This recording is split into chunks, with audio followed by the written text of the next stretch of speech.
Well, this looked like a bit of a track meet in both halves. We knew this was a high octane offense coming in.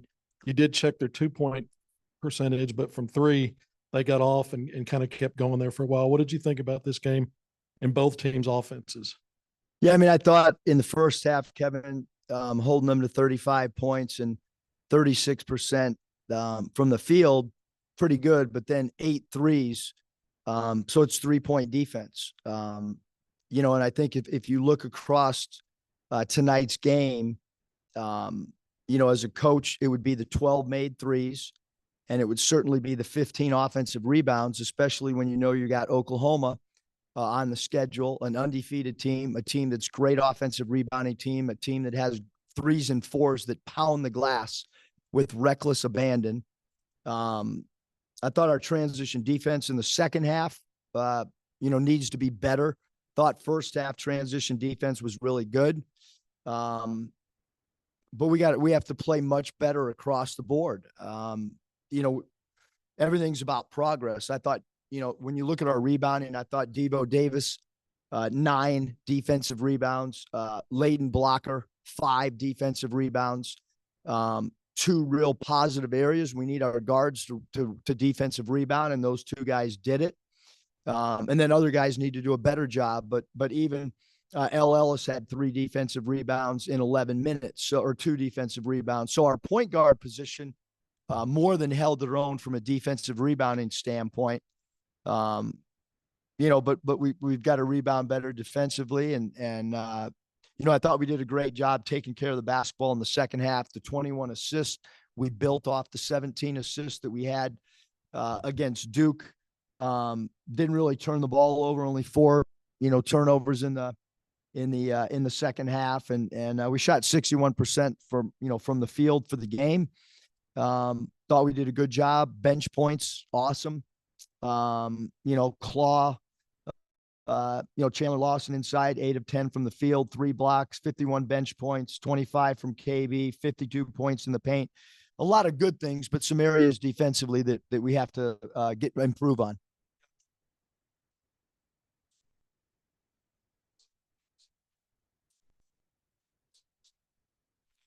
Yeah, we met this morning at shoot around, and I just, I told him, hey, I would like to give these guys an opportunity to start that played well against Duke. Ask him his feelings, because I think the one thing you learn in the NBA is you don't change a player's rotation or role based on injury. And certainly he had an injury, and if you change the rotation based on productivity, that is what it is. But certainly the game that T. Mark was coming off, I did not want him to feel that his role as a starter was changing based on the fact that he had an injury, because again, the place that I grew up at in the pros, you just don't do that. So I thought it was worthy of a conversation. He said, I figured that was coming, coach, and I'm cool with it. Anything that you think can help us win. So he had great maturity when he and I talked earlier today. KB had 20 in the second half. I guess that's the first half he started. Why did you decide to start him? And then I think he only played 7 or 8 minutes in the first half. What was the deal there? Well, I think in the first half, I'm not sure, Bob, how many fouls he had, but some defensive assignments that were, we were just shuffling guys in and out the first half based on missed defensive assignments. But certainly we tried to run plays for him. We brought him off a stagger a couple times on our 50 series. We ran some isolations at the top of the key. We found him in transition. I mean, he's a dynamic scorer. There's not many players in college basketball that can have 20 and a half, and certainly he can create his own shot, and he's a high volume free throw attempt player. So when your team needs points in a hurry and he just rises up over people, if you crowd him, he beats you off the bounce and draws free throws. Yeah, and I thought that, Davenport first half really didn't have any blown defensive assignments. We just felt like we needed KB out there. And obviously, when we made one of our runs in the second half, we went small. We felt that we weren't guarding the 3-point shot with our big lineup, so we went a little bit smaller. We moved T. Brazil from the 4 to the 5, played 3 to 4 guards. Mark was in at the 4, or Devo at the 4, whoever you want to And I thought that helped us crowd the ball a little bit more, but it also affected our poor rebounding outing. I'd rather not comment on. I mean, we took 2 free throws in the first half, and we're pushing the ball in the paint. You look at our paint points. We had 52 paint points and only 2 free throws at the half. We're one of the best free throw attempt teams in the league, or not in the league, in the nation. And it's not like we were hoisting threes. For a team to take 32 3 balls and go to the line basically the same amount of time, we were trying to draw free throws. That's a big part of our game, and it didn't happen.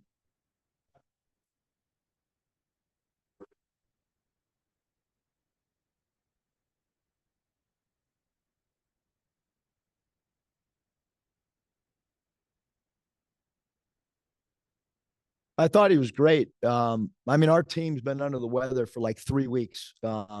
Started before we went to the Bahamas. I've had it twice. Met with the strength coach, met with the trainer. We're going to have to start lifting weights at different times because it's just a little nagging cold and cough, which, semi affects your energy.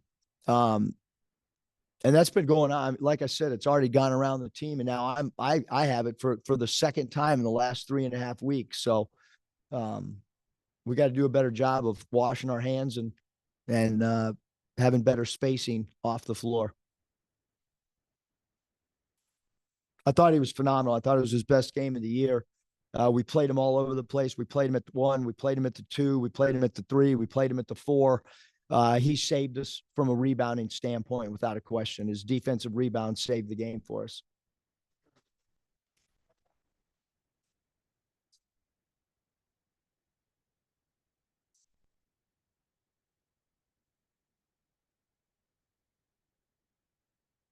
He just does what's asked of him, and we felt if he hung around the dunker spot and kind of relocated, Furman's really, really good offensively, but they struggle with points in the paint. And if you don't take advantage of it, you're not going to beat them. And I thought Chandler did exactly what we asked. He didn't force any shots. It's hard to get a player to have 8 of 10, but he finished through contact and was very aggressive offensively when he did catch the ball. And he did all that with only 1 offensive rebound. So.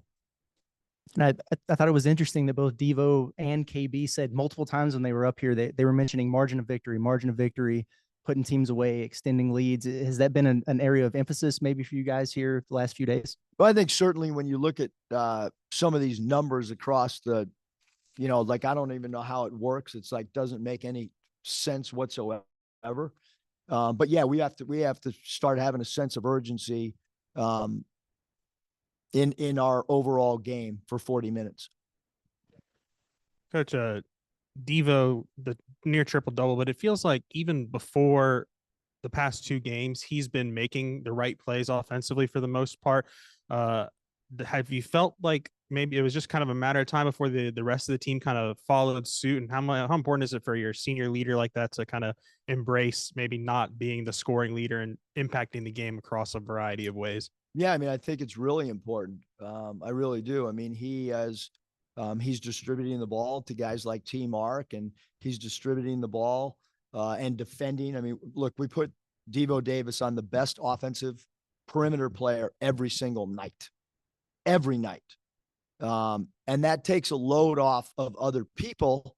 And then if other guys aren't guarding their guy and Devo's guarding the best guy, we can't keep playing that player, whoever it may be, because Devo is taking a guy and then T. Mark's taking the next best offensive.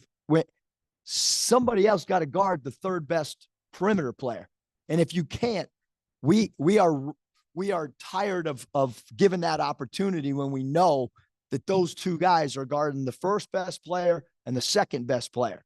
So we have to get better perimeter defenders from whoever the 3rd guy is on the floor when T. Mark and Devo are in there. And just real quick, any update on TB? We saw him come back to the bench, but obviously it's pretty bad sprain. Yep. Having said that, 24 hours from now, we'll know more. Nothing other than a sprain. Doctors were messing with it, and it is a sprain. It is a pretty good sprain. It's already swollen. You mentioned the escalation and assists the last few games, and it's multiple guys, even Battle as a scorer, setup guy, blocker with 5 off the bench, Devo's night. What do you attribute that to after the struggles and the 3 losses in 4 games when it was pretty stagnant as far as that ball movement in and out and side to side? What changed? Well, I think you got to talk about it, Kevin. I think you got to point it out through video. I talked about the video, even that I had sent out to the guys. And so we've got to continue to share the ball. The ball's got to have eyes. We've got to understand we have multiple weapons offensively and to not do it alone. And, blocker helps us with that. And Devo helps us with that. Those 2 guys in particular help the ball move. And I think KB is understanding that he's drawing extra defenders. And when you draw an extra defender, you do your job, and then you gotta move it. So I think all those things become factors.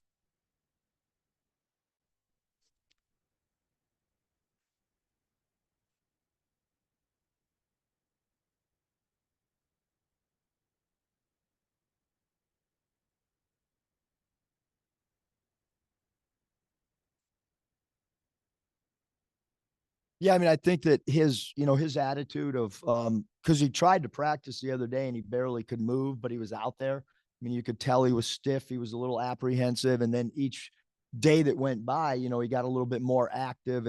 And yesterday he was pretty good. Like we felt like he was going to be able to play. He said he was going to give it a go. And then today at shoot around, he went as hard as anybody. So, look, when he hit the floor, it looked bad. When the doctors were with him at the hospital, they were really concerned.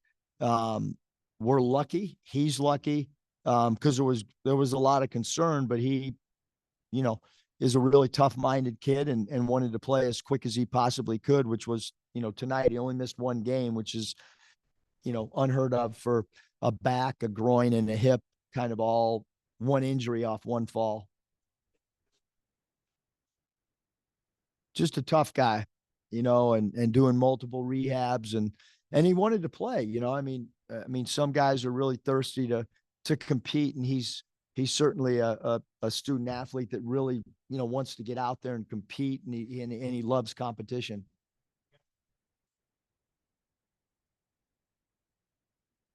Yes, certainly. I'm hopeful. I mean, I'm hopeful that we get, multiple rehabs a day, which TB has been, when I look at his, what he's done with the training staff through his whole rehab, like he was living in the training room, and we're going to need him to be in the training room a lot to try to get the swelling down and the mobility whenever he can play. I'm not sure when that will be.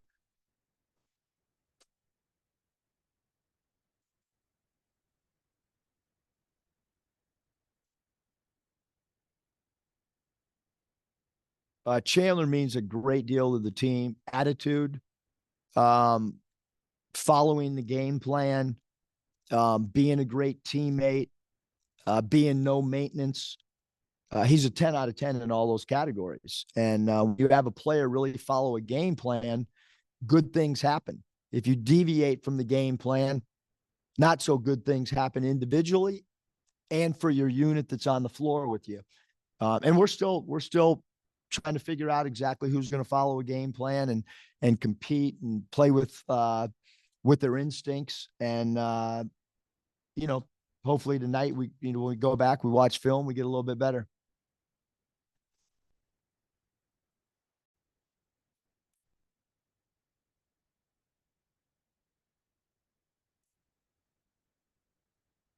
Well, he's tough. He competes. He's fearless. We can't teach that. I mean, those are innate things.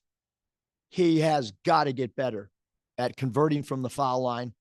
He has got to get better in late game situations. He gambled against Stanford. It almost cost us the game. Tonight, he fouled a 3-point shooter, which ended up in a 4-point play late game. He has got to get better in late game situations. But he does a lot of things that we cannot teach. He's got to improve as a shooter. But he's got all these qualities that are super great because you can't I can't teach a guy to be tough. We can't teach a guy to be competitive. We can't teach somebody to be fearless. And he's got all those things, which are non-teachable things. Now, these other things we feel are teachable. And he's a freshman. So he's got a learning curve, but he's playing, Scotty, because of those three things: toughness, fearlessness, will to win, all those things he's great at. You may not have a crystal ball on this, but I think this season, especially in competitive games, you've probably played more guys first and second half than you have in the previous 4 years. Is it a matter of things you keep talking about, still kind of searching for combinations and guys to step up? Or could this be a thing that carries through even league play? Yeah. Do you chance to even think that far ahead? I mean, great question, Kevin. I don't know. Eventually guys are going to, they're going to either, we're giving guys opportunities, but it's starting, like, you got to play with consistency. You can't be good one night and then struggle one night. You got to have mental toughness that if the shot's not falling or you're not scoring, that you're defending, you're diving on the floor for loose balls, you're scrapping out 50-50 balls. We don't have everybody doing that right now, which is okay. We have to figure out who will do that, because you got to win 50-50 balls to win close games. And so Devo's playing a lot of minutes because he does that. Regardless of what he's doing offensively, he is getting 50-50 balls. He is competing with the guys guarding. So yeah, I think tonight was a product of guys not going over dribble handoffs and giving up threes. And so next man got a chance to go in. And so it was kind of a revolving door, not based on depth.